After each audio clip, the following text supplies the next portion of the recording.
देखिए, इस पूरे टॉपिक को समझने से पहले एक ख़ास बात ये समझ लीजिए कि इसे लास्ट तक ज़रूर देखिएगा, क्योंकि अगर आप राज्य पुनर्गठन आयोग को लास्ट तक पूरा समझते हो, उसके जो मैंने स्ट्रक्चर बनाए हों आपको लास्ट में दिखेगा। अगर आप इसे पूरा समझते हो तो होप कि आपको पूरा पुनर्गठन अब तक जो जम्मू कश्मीर और जो अब दादर एवं नागर हवेली को विलय हुआ है, ये आपको सब कुछ समझ में आ जाएगा अच्छी तरह से।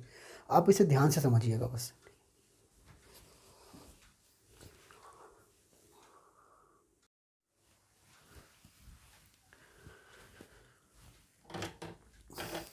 उम्मीद है कि आप लोग को जो हमने पिछला समझा था, यूरोपियों का मतलब यूरोपीय जो उपनिवेश थे उनका विलय किया और जो कुछ अन्य राज्यों का विलय किया, ये आप लोग को समझ में आया होगा।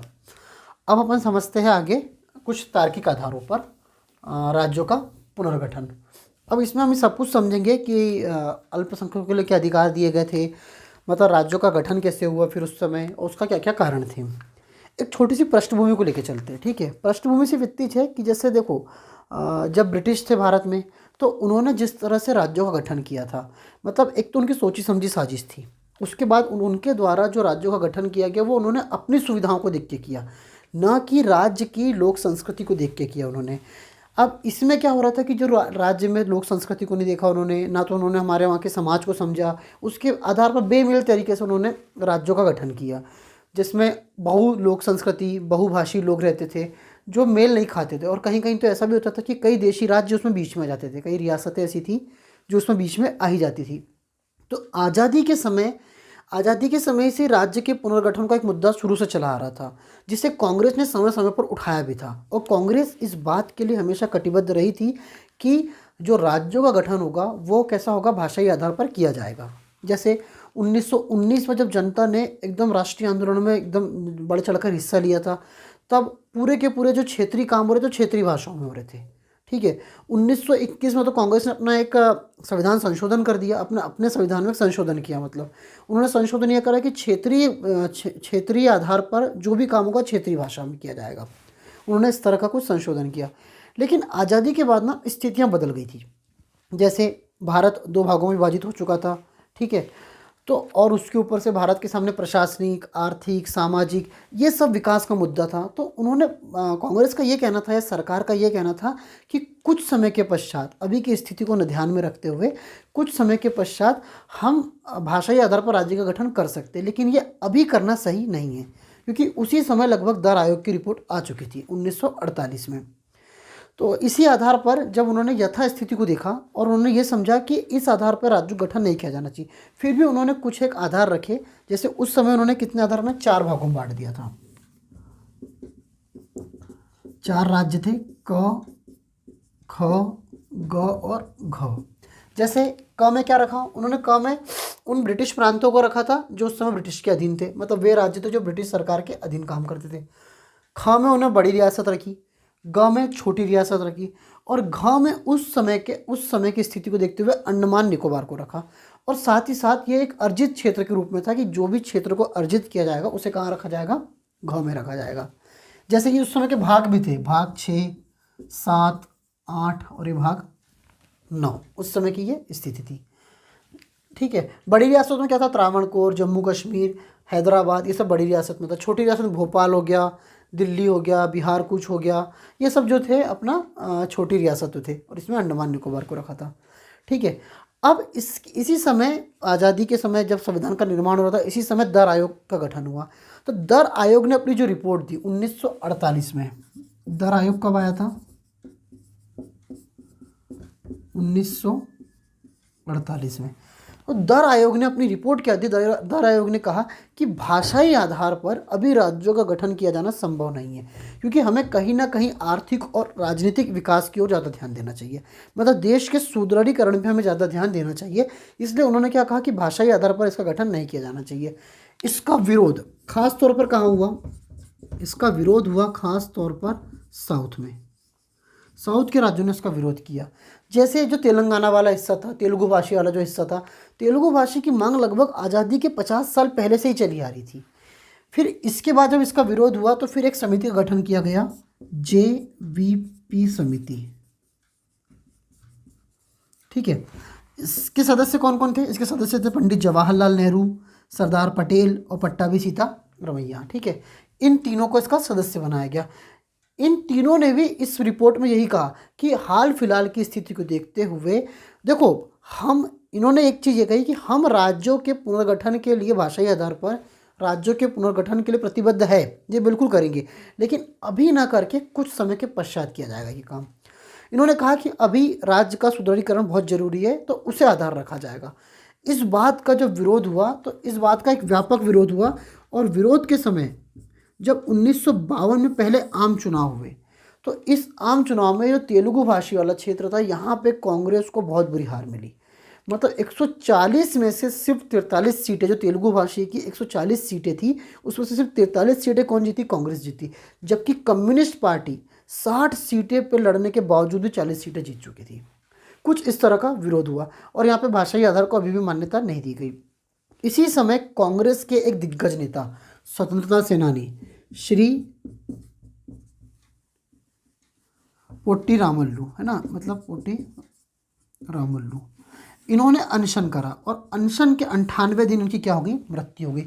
इनकी मृत्यु से पूरे उस क्षेत्र में बहुत बड़ा विरोध प्रदर्शन हुआ, दंगे हुए, हड़ताल हुई, ये सब चीज़ें हुई, और इन सब चीज़ों को देखते हुए आंध्र प्रदेश राज्य का गठन कर दिया गया। 1953 में क्या हुआ? आंध्र प्रदेश राज्य का गठन कर दिया गया। लेकिन क्या रखा गया उससे अलग? मद्रास राज्य को, मद्रास क्षेत्र को अलग रखा गया।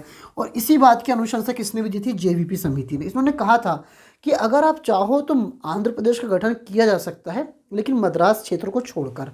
तो यहाँ पे इनके अनशन के बाद क्या हुआ? आंध्र प्रदेश का गठन हुआ, लेकिन कौन सा क्षेत्र छोड़ दिया गया? इसमें मद्रास के क्षेत्र को छोड़ दिया गया।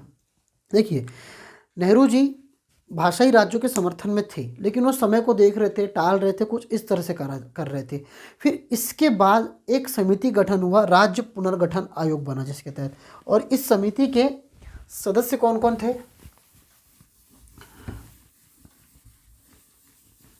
देखिए, फिर क्या हुआ? भाषाई राज्य। अब भाषाई राज्य की मांग धीरे धीरे बढ़ ही रही थी, तो जैसे भाषाई राज्य की मांग बढ़ रही थी,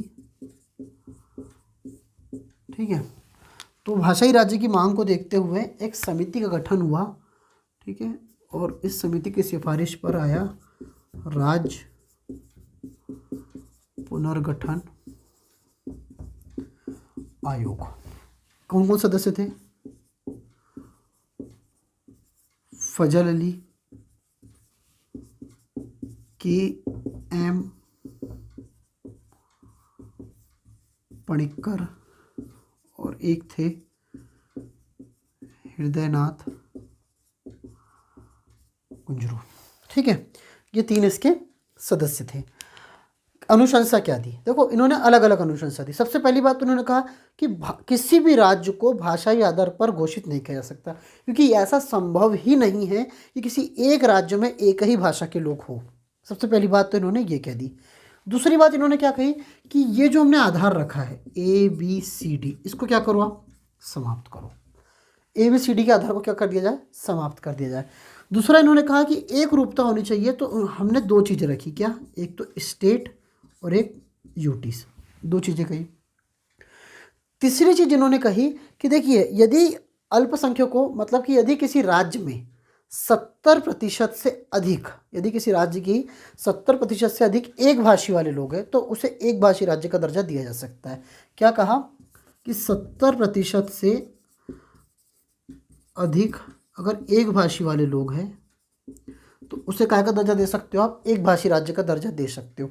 लेकिन मान लो किसी राज्य में दूसरी भाषा के लोग 30% हो, या अल्पसंख्यक समुदाय कितना हो? 30% हो। 30% क्या हो? दूसरी भाषा के लोग हो, या क्या हो? अल्पसंख्यक हो। तो प्रशासनिक सुविधा को देखते हुए उनके लिए कुछ अधिकार दिए जाए, या उसे द्विभाषी राज्य घोषित कर दिया जाए। इन सब के बावजूद एक समस्या हो रही थी कि अल्पसंख्यकों का क्या होगा, कि अल्पसंख्यकों के लिए क्या सुविधाएं की जाएगी। तो इसी समय इस 7वें संविधान संशोधन, जिससे क्या आया था? राज्य पुनर्गठन आयोग आया था। इस संशोधन के द्वारा क्या करा? 350A, 350B और 352 जोड़ दिए गए। ठीक है, क्या कहा कि 350A, 350B, 350 का 2 जोड़ दिए गए। इसमें यह कहा कि यदि किसी राज्य में 30% अल्पसंख्यक समुदाय के लोग हैं तो वहाँ की जो प्रशासनिक भाषा है उसमें इन जो अल्पसंख्यक समुदाय है इसकी भाषा को उस पहली भाषा के समतुल्य माना जाएगा। मतलब देखो, जो अल्पसंख्यक समुदाय की भाषा होगी उनको राजभाषा के समान दर्जा दिया जाएगा। सिंपली ये है।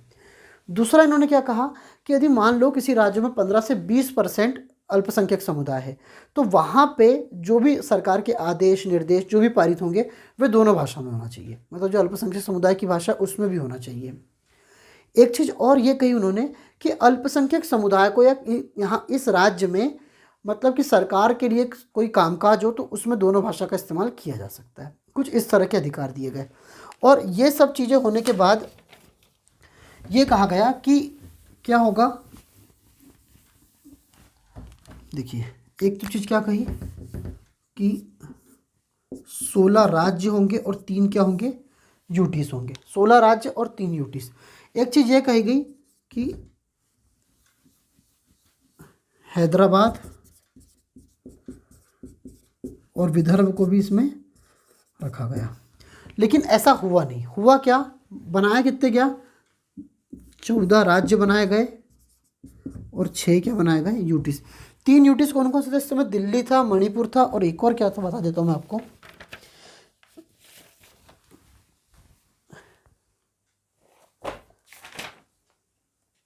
अंडमान निकोबार। दिल्ली, मणिपुर और अंडमान निकोबार को रखा गया। और यहाँ पे क्या कहा गया कि 16 राज्य, देखो इसके तहत क्या कहा गया कि 16 राज्य होंगे और 3 क्या होंगे आपके, यूटीज होंगे।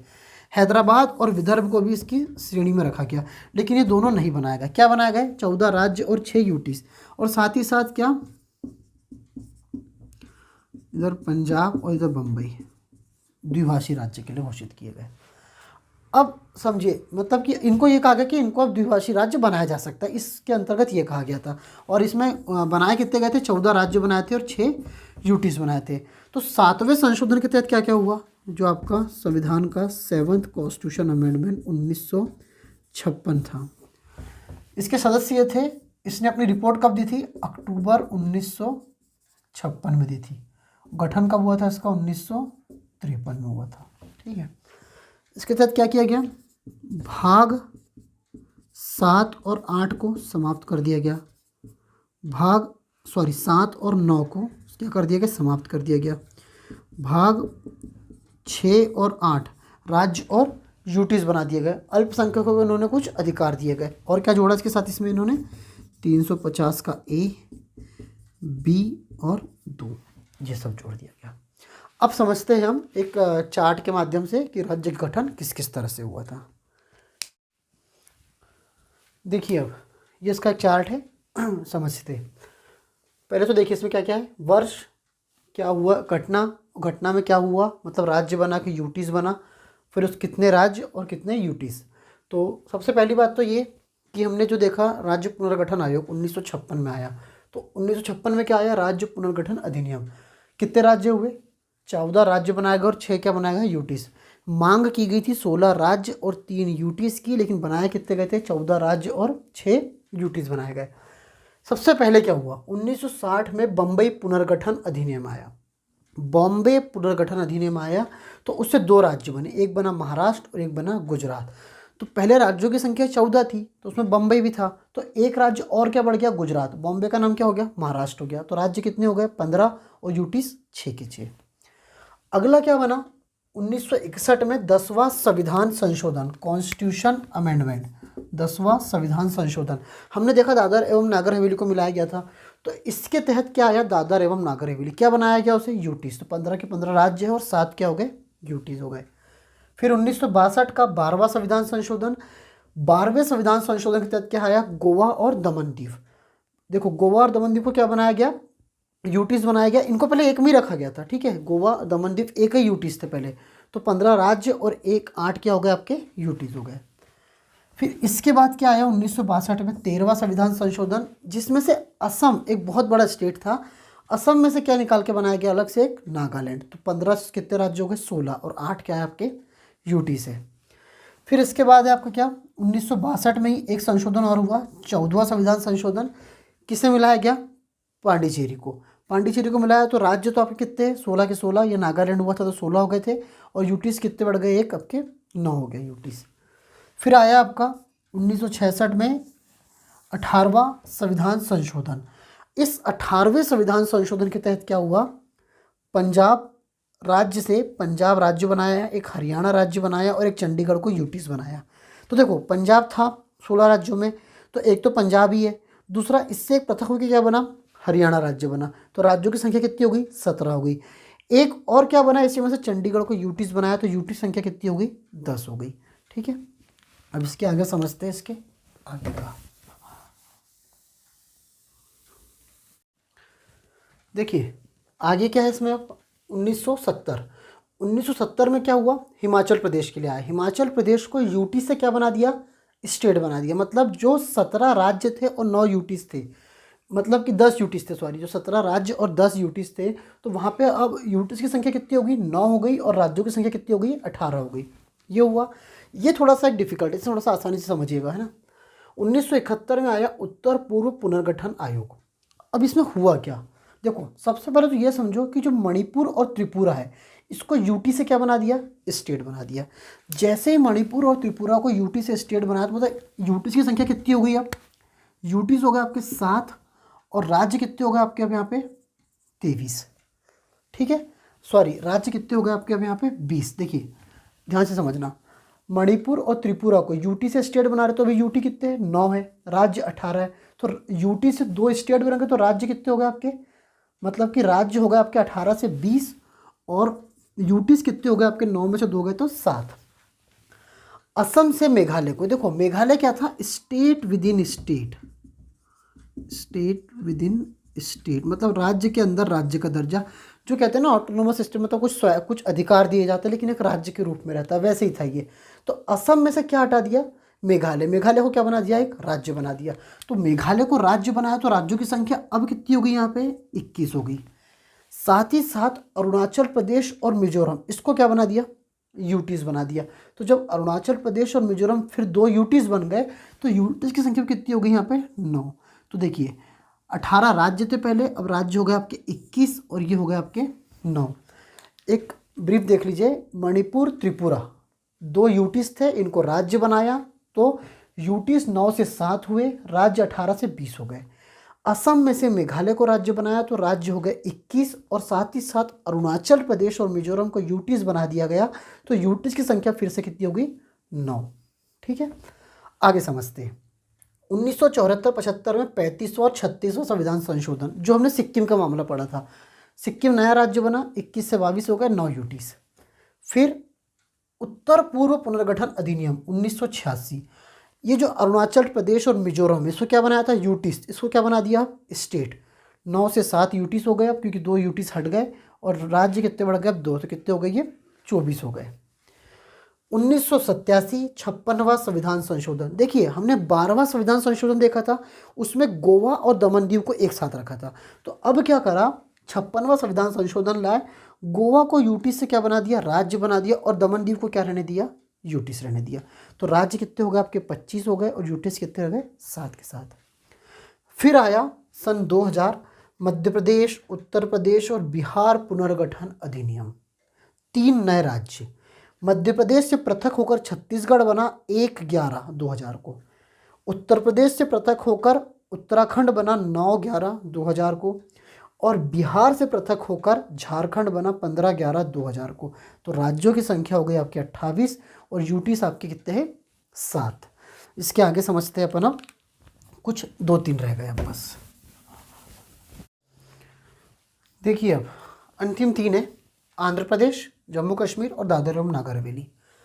2014 में आया आंध्र प्रदेश राज्य पुनर्गठन अधिनियम। ठीक है, कौन सा राज्य बना इससे अलग होकर, पृथक होकर, तेलंगाना। बहुत लंबे समय से मांग भी थी इसकी। ठीक है, 28 से कितने राज्य हो गए आपके, 29, और संघ शासित प्रदेश कितने हैं आपके 7। एक बहुत ही महत्वपूर्ण जम्मू कश्मीर राज्य पुनर्गठन अधिनियम 2019 में आया।